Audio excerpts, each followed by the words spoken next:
अस्सलाम वालेकुम एवरीवन। बाज़ार से महंगी महंगी मिठाइयाँ ख़रीदना हर किसी के बस की बात नहीं। तो अगर आपको भी ऐसी बेहतरीन मिठाई घर पर ही मिल जाए तो फिर आपको कैसा लगेगा। तो फिर आज ही बनाएं बगैर किसी झंझट के बजट फ्रेंडली मिठाई की ये रेसिपी। यकीनन सबको ही बहुत ज़्यादा पसंद आएगी। बर्फ़ी की ये रेसिपी महंगी महंगी मिठाइयों और हलवा जात को भी पीछे छोड़ देगी। आज ही बनाकर रख लें, पूरा महीना इस्तेमाल करें। गर्मी हो या सर्दी ये बिल्कुल भी ख़राब नहीं होगी। और अब तो बच्चों और बड़ों की मौजें ही लग जाएंगी जब आप ये मज़ेदार सी रेसिपी बनाएंगे। तो चलें फिर इसे बनाना शुरू करते हैं। बिस्मिल्लाहिर्रहमानिर्रहीम। तो सबसे पहले फ्रेंड्स, ये बर्फ़ी बनाने के लिए हम शीरा रेडी करेंगे। तो शीरा बनाने के लिए 1 टेबलस्पून भरकर हम लेंगे घी। घी डालने से हमारा बड़ा ही मज़ेदार सा और शाइनी सा शीरा बनकर तैयार होगा, जिससे आपकी बर्फ़ी को अमेजिंग लुक मिलने वाली है। तो जैसे ही घी मेल्ट हो जाएगा तो यहाँ पर मेरे पास है 4 से 5 अदद हरी इलायची, जिसको कूट कर मैंने इसके दाने अलग कर लिए हैं। तो दाने हम इसमें डालेंगे, बड़ी ही अमेजिंग सी खुशबू मिलेगी और एक अमेजिंग आपको टेस्ट भी मिलेगा। इसी के साथ मैं इसमें 1.5 कप चीनी ऐड करूँगी, क्योंकि फ्रेंड्स ये रेसिपी मैं बना रही हूँ 3 कप सूजी से, तो उस हिसाब से मैं इसमें 1.5 कप चीनी ऐड करूँगी। मैंने हाफ मिकदार में मीठा लिया है। अगर आप मीठे की मिकदार ज़्यादा पसंद करते हो तो आप मीठे की मिकदार बढ़ा सकते हैं। तो यहाँ पर हाफ कप मैंने पानी भी ऐड किया है। बस पानी आपने इतना ही लेना है। अगर आप ज़्यादा पानी ऐड करेंगे तो फिर आपका शीरा पतला हो जाएगा, तो अच्छी सी बर्फ़ी तैयार नहीं होगी। अच्छा, इसी के साथ मैं इसमें फूड कलर भी ऐड करूँगी। ये टोटल ऑप्शनल है, अगर आप नहीं डालना चाहते तो इसको स्किप कर दें, क्योंकि इसका टेस्ट से कोई लेना देना नहीं। जस्ट ये अट्रैक्शन के लिए मैं डाल रही हूँ कि बच्चे बड़े ही खुश होते हैं जब बच्चों को घर पर बाजार जैसी चीज़ें बनाकर दी जाती हैं, तो एक अमेजिंग सी खुशी उनके चेहरे पे देखने वाली होती है। तो इसीलिए मैंने यहाँ पर येलो फूड कलर का ऐड किया है, जो कि टोटल 2 चुटकी के बराबर था। तो कलर ऐड करने के बाद अब यहाँ पर हम इसको इसी तरह स्पैचुला को स्टर करते हुए पकाएंगे जब तक कि अच्छी सी हमारी चाशनी तैयार हो जाए। तो लगभग 5 से 6 मिनट मुझे लगे हैं और यहाँ पर अच्छी सी हमारी चाशनी तैयार हो चुकी है।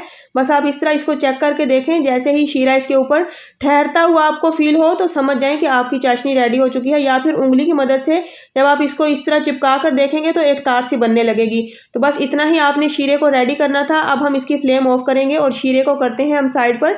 तो चलते हैं अब मज़ेदार सी बर्फ़ी को बनाने के लिए। तो यहाँ पर मैं 3 कप सूजी लूँगी, इसी हिसाब से मैं इसमें 3 चम्मच घी ऐड करूँगी। तो फ्रेंड्स, ये ख्याल रखें कि आपने घी में ही ये बर्फ़ी बनानी है, क्योंकि अगर आप ऑयल यूज़ करेंगे तो फिर आपकी बर्फ़ी कभी भी शेप नहीं पकड़ेगी, बल्कि वो इसी तरह हलवे की तरह रह जाएगी।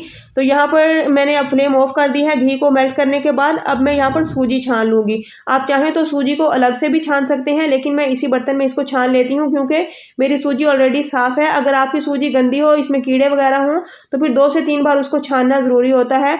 तो यहाँ पर 3 कप मैंने सूजी ली है और अच्छे तरीके से इसको अब मैंने छान लिया है। तो छानने के बाद अब हम यहाँ पर सूजी की भुनाई करेंगे। फ्रेंड्स, आपने इसमें फ्लेम का खास ख्याल रखना है। मीडियम फ्लेम आपने रखनी है और अच्छे तरीके से इसी तरह स्पैचुला को स्टर करते हुए पकाना है इसको। अगर आप बहुत ज़्यादा हाई फ्लेम रखेंगे तो फिर सूजी बहुत जल्द जल जाती है और अच्छे से इसकी भुनाई नहीं हो पाएगी। इसीलिए मीडियम फ्लेम रखें और बराबर चम्मच चलाते हुए इसको आप बस इसी तरह भूनते जाइए। तो लगभग 5 से 6 मिनट मुझे हो गए हैं। इसी तरह मैं इसको भूनती जा रही हूँ। तो अभी भी इसका थोड़ा सा कलर चेंज हुआ है, लेकिन हमने इसको मज़ीद पकाना है। तो तकरीबन 2 से 3 मिनट हम इसको इसी तरह भून लेंगे ताकि अमेजिंग सी खुशबू आ जाए। बड़ा ही एक अमेजिंग से जब आपको कलर मिलेगा तो फिर आपकी सूजी फ्राई हो चुकी होती है। तो यहाँ पर अब मैं एक बर्तन भी सेट कर लेती हूँ, जिसमें कि हमने बाद में इसको सेट करना है। तो यहाँ पर इसको हल्का सा मैं ग्रीस कर लूँगी ऑयल से या फिर घी से। मेरे पास ये एक ट्रे है, आप कोई भी बर्तन सेट कर सकते हैं जिसमें कि आप इजीली इसको सेट कर सकें। तो बर्तन को ग्रीस करने के बाद अब यहाँ पर हम फिर से सूजी को देख लेंगे। तो फ्रेंड्स, सूजी को आपने नहीं छोड़ना, बल्कि बार बार चम्मच चलाते हुए इसी तरह आपने इसको फ्राई करना है जबकि आपकी अमेजिंग सी इसकी भुनाई हो जाए। अगर आप इसको ज़्यादा भून लेंगे तो भी आपको अच्छा टेस्ट नहीं मिलेगा, लेकिन अगर आपकी सूजी कच्ची रह गई तो भी आपकी मज़ेदार सी बर्फ़ी तैयार नहीं होगी। बस इस चीज़ को मद्देनज़र रखते हुए आपने मीडियम फ्लेम पर इसकी 7 से 8 मिनट अच्छे से भुनाई कर लेनी है। तो यहाँ पर तकरीबन 8 मिनट गुजर चुके हैं और अमेजिंग सी इसकी खुशबू आ रही है।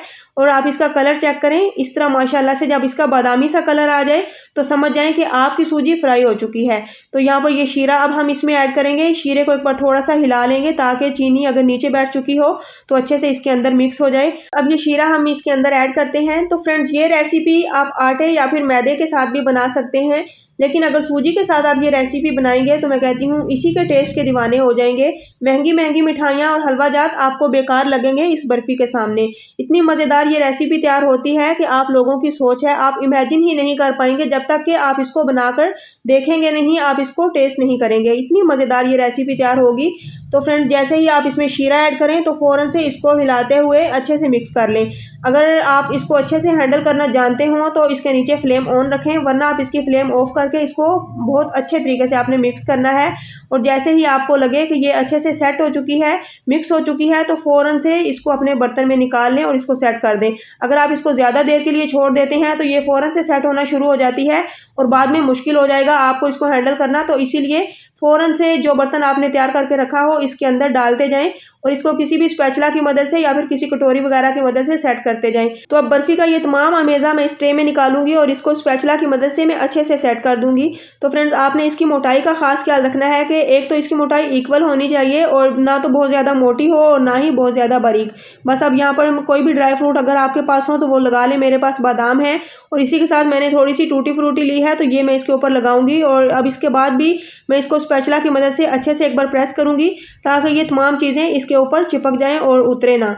तो यहाँ पर इसको मैंने छोड़ दिया था आधे घंटे के लिए। अगर आपकी बर्फ़ी ये थोड़ी सी पतली यानी कि ढीली बन चुकी हो तो फिर आप इसको ज़्यादा टाइम के लिए छोड़ें। अगर थोड़ी सी सख्त हो तो इससे कम टाइम भी लग सकता है। ये आपकी बर्फ़ी की कंसिस्टेंसी के ऊपर मैटर करता है।